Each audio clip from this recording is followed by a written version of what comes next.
What's up, YouTube? Welcome back to my channel. Yes, I'm wearing a Mickey Mouse shirt because I'm an adult and I can make my own decisions. Today's video is going to be a favorites video. I feel like I've not done one of these in a while. I don't do them consistently. I just do them when I find that I have a lot of stuff that I like. I actually posted in my Facebook group, which if you're not joined and you're a woman who likes fitness and maybe some nachos once in a while, you should join my Facebook group called Nacho Average Fit Chick. It's an amazing group of almost 2,000 women, maybe more, I forget. But we talk about fitness and food and all the stuff in between. I posted on there asking the kind of videos that you guys would want to see, and they said that they wanted to see more favorites videos. So here we are.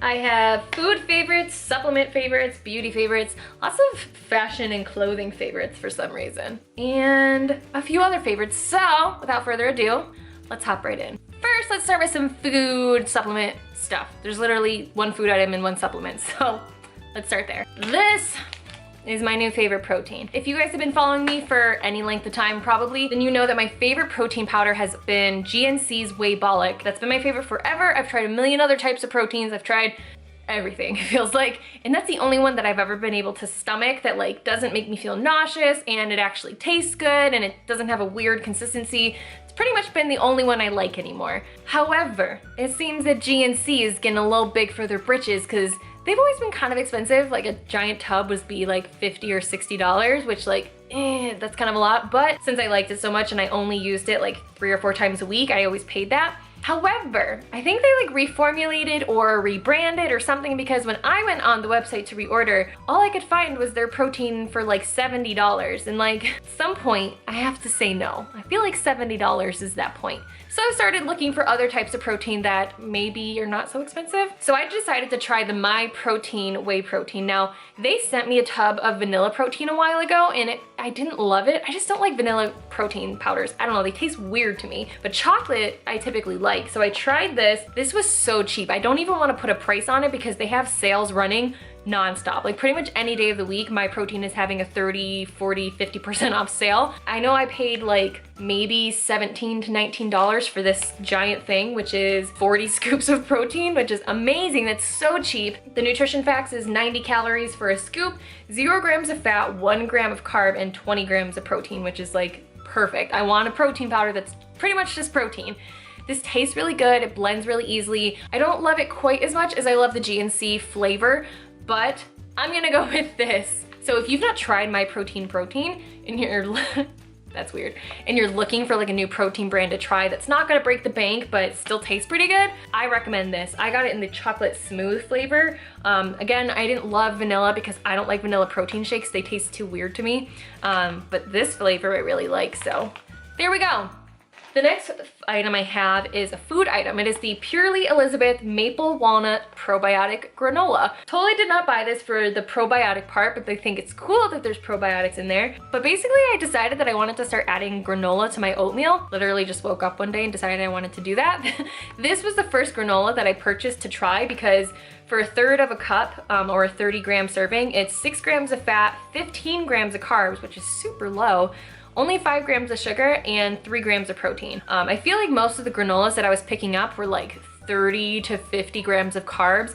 I don't know if because they had more sugar in them or what the case was, but this being only 15 grams of carbs for like a really decent sized serving, I was all about it. And then it tasted amazing. I got it in the maple walnut flavor. I've seen they have like a chocolate peanut butter flavor that looks really good. I just picked up, I think it's just like the plain flavor. Like it's not really flavored with anything. I'm not entirely sure. It's in my cabinet, but this is so good. I could eat it by itself. Maple walnut flavor. It's so good. And it's vegan, it's gluten-free. If those are your dietary needs, I really like this. It's so good. Next, let's move on to fashion favorites. Now, I feel like I had a lot this month because I went to Vegas in April, and so like leading up to Vegas, I was really into buying like cute outfits and stuff for Vegas and like cute accessories and stuff like that. So I have a lot. First thing that I have is this backpack right here that I got for less than $20 at Walmart. Walmart. It's this cute little mini bag. It has this little fray thing on the zipper. I think it's just like a fake leather material, but this is my favorite color purse. Like if I'm carrying a purse, I pretty much want it to be this like camel, whatever you want to call this tan color, and I want it to be like a fake leather consistency. But this is really cute on. It hits like the middle of your back type place, and I just like it. Look at it. It's the perfect size for carrying things around, and it doesn't look too casual because it's like, you know, it's fake leather. It's not like a JanSport backpack from high school, you know what I'm saying? So I really like this for, especially when Matt and I like kind of go out for a day, like when we were in Vegas, I didn't want to have something across my chest all the time. Like I didn't want to have to be dealing with a purse.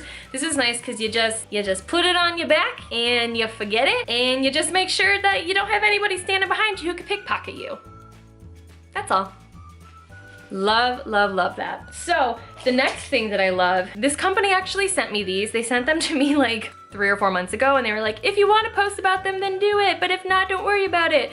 And so the first month or two that I owned these, I didn't really wear them, probably because it was wintertime and it just wasn't my vibe. These wrap bracelets with little gems. I'm wearing one right now. It's, oh, I love this one so much. It's like a multicolored beaded wrap bracelet. The clasp looks like that. It's by Victoria Emerson. I feel like I've seen these a lot on social media, so you may have seen other like influencers wearing this brand, but oh my gosh, I'm obsessed with them. I love a wrap bracelet. I love kind of like, I might get this wrong, but I feel like it's kind of like a boho style. I'm so into that this year. And yeah, I just think that these are really pretty. I love wearing them just like paired with my watch or on their own, like, or in like a stack of other bracelets. I think they're just so freaking cute. So love these a lot. My next obsession, it's not even like one particular item. It's just like an obsession with this type of item. I've become obsessed with sunglasses. I don't know why. Until I was probably 22 or 23, I didn't even own sunglasses. I was a glasses wearer as a kid, and like through some of high school, like I mainly wore glasses. I didn't wear contacts. So I never had glasses because it was like, I didn't want to put them over my glasses. But in the last couple of years, now that sunglasses are kind of like a super duper accessory that are awesome and make your outfit better, I've gotten into sunglasses and I'm super into them this year. And I don't know why. I have bought like 3 or 4 pair. No, that's a lie. Definitely have bought like 5 or 6 pair this year. This pair, I don't know where they're from. I'm very sorry. I think they're from TJ Maxx. I feel like 87% sure that they're from TJ Maxx. Doesn't say the brand on them. I'm very sorry, but TJ Maxx has some bomb sunglasses. These I just got in Vegas, and I'm very sad because I already got a little scratch on them. Use cases for your sunglasses so you don't kill them. These are from Guess. Also super love these. I also feel like I feel like everybody feels this way. Do we all feel like we have a weird shaped face and only certain sunglasses work for you? Or is it just me? But I feel like I have a weird shaped face and only some sunglasses work for me. So I love those two. I also, my all-time favorite is always going to be an aviator. I just love aviator sunglasses. These feel a little bit big for my face. I have a slightly smaller pair from MVNT. Yes, that makes more sense. Ooh, I love these. This is the most expensive pair of sunglasses that I have other than the Guess ones that I just bought in Vegas. These were like $50 or $60, and I've never been an expensive sunglasses person, but suddenly I'm becoming one. Is it just me? Do you please someone out there tell me that you pay more than $10 for your sunglasses, even though I freaking scratch them after 1 week. But yes, super love these by MVMT. They did send these to me, so I do have a discount code, which I'll leave wherever, but I love aviators. I feel like aviators look good on everybody. Maybe I'm wrong. Maybe I just like how they look on me, but I love aviators, and I love these. And also the cat just jumped up on this chair. What do you think? Do you want your own sunglasses? Do they make sunglasses for cats? Do your eyes need protection from the sun? I need to know now.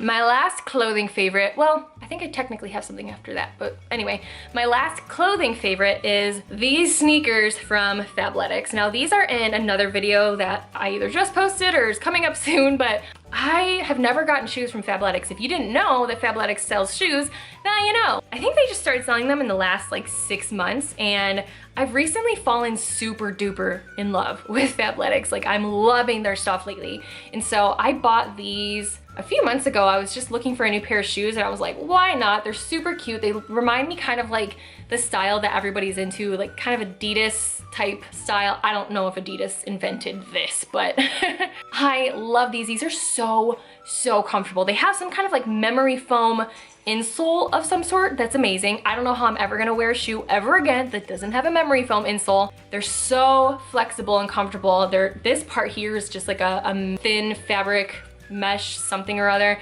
Super comfortable. I love it. I usually wear a size 8 in shoes, and these were also a size 8, so I would say that they're true to size, but I really like these. I think they're super trendy, and they look more expensive than a $50 pair of shoes to me, just because, again, like, I feel like these look a lot like Adidas, and Adidas is always like upwards of $80 to $100, so I like it. Okay, the real last like clothing accessory thing that I want to show you guys is my Apple Watch. I got this in the beginning of March actually, but my husband's had an Apple Watch for forever, almost since they came out, and he always loved his, but I was always like, I don't understand the point. So like, it basically is just gonna tell me all the stuff my phone would be telling me. Isn't my phone on me at all times anyway? But what's nice about this is that I am trying to get away from keeping my phone on me all the time. I'm trying to kind of like step away from that. And it's nice that this like lets me know stuff. Like if I have a text come in, if I have a call come in, kind of in like a non-obtrusive way to where like I don't have to constantly be checking my phone to make sure I'm not missing anything. I also like that I can have my phone like plugged in somewhere or whatever, or in my purse, and if a text comes in, I can do like voice to text to respond, which I live for voice to text. Voice memos and voice to text. I hate typing on my phone. I hate it. I also love the activity tracker on here. Oh, I might not show you. They have an activity tracker which tracks your steps, your overall movement for the day, that kind of stuff. They give you a movement goal, an exercise goal, and a stand goal. Like I said, it lets you see your steps and how much you've like traveled at all that day. I like it. I really, really like having that information. The thing that I would say I like the most though, which is random, but if you're somebody whose job kind of revolves around like appointments, or you have to stay on a tight schedule to get all of your tasks done, this thing is so sweet for having like your Google Calendar or whatever hooked up to here, so it constantly is telling you, and it has right on that like little home page, oh, you have this coming up next and you have this after that, and it will like go off a half hour before that to be like, hey, just so you know, in a half hour you have this going on. Which for me, as someone who's super busy and I work from home, so like the only one keeping me on task is myself, it's super convenient to have my watch literally helping me stick to my schedule all day long and keeping me on task. And I don't know, I'm like a toddler, I need transition time. Like if I know I have something going on in a half hour, I need a half hour to transition out of what I'm doing and into what I am going to do next, whether it's a phone call or a coaching call or a brand call or working on a project for work or whatever the case may be. So I love that. If you're a person who doesn't have a different schedule every day, you may not find that helpful. But if you're like, I don't know, like a real estate agent or somebody whose life kind of revolves around different appointments, like a social worker or something, that could be really helpful for you, because it's been game changing for me on like staying on point with my tasks, organizing my schedule really tight. And yeah, I just love it. This is the Apple Series 3 with a smaller screen size, not like the huge one. I wanted the small screen because my wrist is really kind of small. But yes, I love this thing so, so, so much. If you've not checked it out, I can't say I recommend it for everybody. I don't know if it would be super beneficial for everyone, but if you're curious about it, I would check it out. Next, I have a couple of like beauty favorites. So super random, but I've been loving Rogaine. I don't know if I've ever mentioned on my channel that I have started using Rogaine. I feel like I've mentioned it somewhere on social media because I know I've answered questions about it before, but female pattern baldness kind of runs in my family. You guys, I've said before that I naturally have really thin hair. This is not mine, let's just say that. So, but I've noticed in the last like year that right here, my hair was really thinning out, and then right here at like the crown of my head, I felt like I was not getting like bald spots, but almost getting bald spots. I kind of freaked out. I texted my older sister, who's 11 years older than me, and so she's like just always a decade ahead of me in like the aging process, and she's like, you have to use Rogaine. So I started using Rogaine back in August of last year, and I was like, I don't know if this is gonna really work. Technically it's like clinically proven to work, but you guys, I feel like it's really, really working. I feel like I started getting a lot more fullness in my hairline right here, and right here, all of the like almost bald spots that I had are gone. Like this stuff is working so well, and it's weird, like I feel really weird to be only 26 years old and I'm using a hair thinning product, but you know, I always say 20s are the new 80. The world is aging us, so you know, whatever. I have to use a hair thinning product. It is what it is, and it works really, really well. I get the Women's Rogaine 2% minoxidil topical treatment. You just put it like a little right here, a little, well, I put it right here. They say to put it just like at the crown of your hair, like hairline here. You just kind of rub it in. You do have to use it 2 times a day, every single day, every morning and every night. So it's tedious, but I've just made it a part of my morning routine and my night routine. And like I said, I've seen such amazing results from this that I'm a believer, and I'm gonna keep using it for my hair thinning problems, because now I feel like it's not a problem. Like my hair is not super duper thin like it was before, to a point where I was embarrassed about it. Like my hair feels good to me now, so I like it. The next favorite that I have is actually a book. I actually said at the beginning of this year that I was gonna stop pushing myself to read books, because I felt like it took up too much of my time, and I felt like there was just as much valuable information in podcasts. I'm eating my words, you guys, because I've actually read more books this year for like pleasure than I did last year when I was in ministry school. Like, I really like books again, and I've just been making time, like about 45 minutes every morning, to read a book, and not just like my God time or time in prayer, but to actually read like a book. And so this is called The 4 Agreements. And it starts out like really like woo-woo, like to the point where I almost put it down after the first chapter, because it's super spiritual in like a weird way that just doesn't fit my beliefs. You guys know that I'm a Christian. It starts out being based on beliefs that are not Christian. But I pushed through because I knew that this book was gonna be good. And what this book basically is about is it reveals the source of self-limiting beliefs that rob us of joy and create needless suffering. And this book is so amazing. I don't know about you guys, everyone's different obviously, but I'm the kind of person that can be really inclined to beating myself up, judging myself really critically, putting myself down, not believing in myself, assuming the worst in a lot of situations. I don't know why I'm like this. I hate it about myself, and I'm trying to change myself and step away from that, and not being so critical over myself. And not being so mean to myself over, I don't know, whatever, who I am as a person. But this book is basically about the agreements that you've made, but this book is basically the beliefs that you've believed are true, which like are not true. And these beliefs are what limit you, such as thinking, I have to please other people in order to be happy. Like that could be a belief that you believe, and yet it's not actually true. And so this kind of helps you see outside of stuff like that, if that makes sense. I really just started this book recently, so I haven't finished it, but already this has challenged me so much in such a good way, and it's challenging all these beliefs that I had that I'm recognizing like are not actually true. They're just beliefs that I got from somewhere about myself that I use to beat myself up, or to not feel good about myself, to not have a bunch of confidence, to think like, oh, I can't do that, I can't do this. But this book has just been a game changer, and I posted it in my Instagram story recently, and a ton of you said that this changed your life too. So I highly recommend this book. It starts out kind of spiritual in like a weird woo-woo type way, but get past that first chapter and I swear this is so good. And maybe you'll read the first chapter and be like, yes, this is who I am. Then you do you, girl. Just wasn't for me. My next favorite is actually a podcast. At the beginning of this year, I said I was gonna get more into podcasts, and I didn't for the longest time. Probably until the end of February is when I started getting into podcasts, and oh my gosh, where have I been? Where have these podcasts been my whole life? I've started listening to a ton of different people. I've started listening to Amanda Bucci, to Gary Vee, to Lewis Harder? House? I forget. Chris Harder, a lot of like business, self-development people. But my favorite podcaster so far is Angie Lee from, she was the Rich, B-I-T-C-H. I don't like to swear. That was the name of her podcast originally. She just changed it to Millionaire in Yoga Pants, I believe. But if you've not listened to Angie's podcast, even if you're not necessarily trying to launch a business, it's such good information about just believing in yourself, having confidence, knowing that you're capable of so much. She's just amazing. She is so upbeat and just like peppy, and she makes me want to be happy. She makes me want to live my best life. I just love Angie Lee so much. Angie, if you're watching this, I love you. You're changing my life. If you haven't checked her out, just give one episode of hers a try. I guarantee she'll have you laughing, and you'll just love her to pieces. So that's gonna be my last favorite. That's gonna wrap up this favorites video. My cats are destroying my house in the background of this footage, by the way. It's a day in my life. As always, thank you guys so much for watching, and I will see you in the next one.